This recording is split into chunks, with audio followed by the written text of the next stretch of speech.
अगर तूने कभी उसके नाम को सिर्फ मनोरंजन समझा है तो आज तुझे चेतावनी है। यक्षिणी कोई कहानी नहीं, वो एक शक्ति है जो आत्मा को वश में कर सकती है। और अगर तूने उसे बुलाया तो या तो तू अमर होगा या मिट जाएगा बिना शोर के।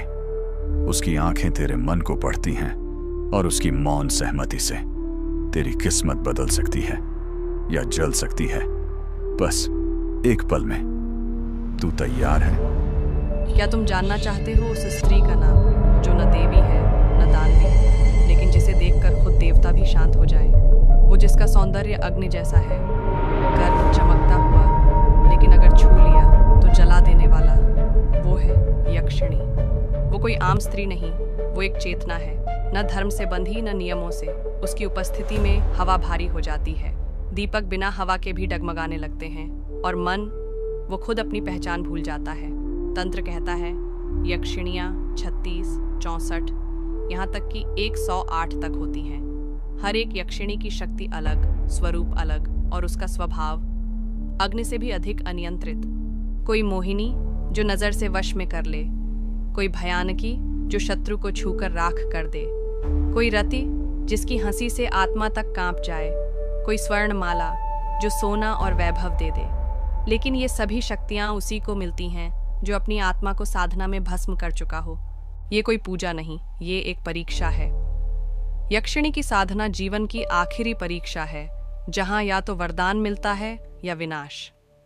जिस रात अमावस्या हो, जब चारों ओर सन्नाटा पसरा हो, जब सारी दुनिया नींद में डूबी हो और तू एकांत में दीपक जलाकर बैठा हो, वहीं से शुरू होती है यात्रा यक्षिणी के द्वार तक। दीपक की लौ जब स्थिर हो जाए, मंत्र जब सांसों के साथ जुड़ जाए और शरीर का स्पर्श भी खो जाए, तब वो पहली बार दृष्टि देती है। एक आभा, एक स्त्री, एक आकर्षण और एक आग, सब कुछ एक साथ। तू उसे देख नहीं सकता अगर तेरे भीतर वासना बाकी है। वो सौंदर्य नहीं दिखाती, वो तेरी नीयत को पढ़ती है। अगर तेरे मन में इच्छा है तो वो गायब हो जाएगी, लेकिन अगर तेरे मन में समर्पण है तो वो प्रकट होगी और कहेगी, अब तू मेरा है। साधना के दौरान कई भ्रम आते हैं, आकृतियां दिखती हैं, आवाजें सुनाई देती हैं, देह कांपती है, आत्मा डरती है। लेकिन जो साधक इन सब से पार हो जाए, वही यक्षिणी का साक्षात करता है। उसके बाद वो धीरे धीरे तुम्हारे चारों ओर प्रकट होती है। उसकी चाल में लय होती है, उसके वस्त्र हवा में तैरते हैं, उसकी आंखें किसी गहरे कुएं जैसी जिसमें झांको तो खुद को भूल जाओ। लेकिन यहाँ से शुरू होती है असली साधना। अब उसे सिर्फ देखा नहीं जाता, अब उससे संवाद होता है। पर वो भाषा से नहीं बोलती, वो चेतना से बात करती है। सवाल तेरे मन में उठते हैं, जवाब उसकी उपस्थिति से आते हैं।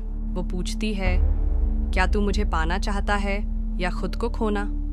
अगर तू पाना चाहता है तो वो मिटा देगी, लेकिन अगर खुद को खोने को तैयार है तो वो सब कुछ दे देगी। ये एक अद्भुत द्वंद्व है, शक्ति और समर्पण का। और यदि तू सफल हुआ तो तेरे शब्दों में वशीकरण होगा, तेरे स्पर्श में ऊर्जा, तेरे मौन में आदेश और तेरी दृष्टि में ऐसा सम्मोहन कि ये संसार तेरे इशारे पर चलने लगे।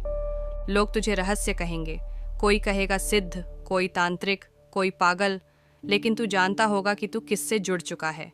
यक्षिणी तेरे साथ रहेगी, हर क्षण, हर श्वास में एक ऊर्जा बनकर। पर ध्यान रहे, अगर कभी तूने उसकी साधना अधूरी छोड़ी या उसका अपमान किया, तो वही शक्ति जो तुझे आकाश तक पहुंचा सकती थी, तुझे धरती से भी नीचे गिरा देगी। यक्षिणी प्रेम करती है, लेकिन उसकी प्रेम भाषा तांडव है। वो कृपा देती है, लेकिन कृपा की शर्त है संपूर्ण समर्पण। अब फैसला तेरा है। क्या तू उस मार्ग पर चलने को तैयार है जहां वापसी नहीं? क्या तू अपनी आत्मा तक को अर्पित करने के लिए तैयार है? क्या तू डर, मोह, इच्छा सब कुछ त्याग चुका है? क्योंकि यक्षिणी किसी भी साधक की नहीं होती, वो सिर्फ उसी की होती है जो खुद को उसके चरणों में मिटा चुका हो।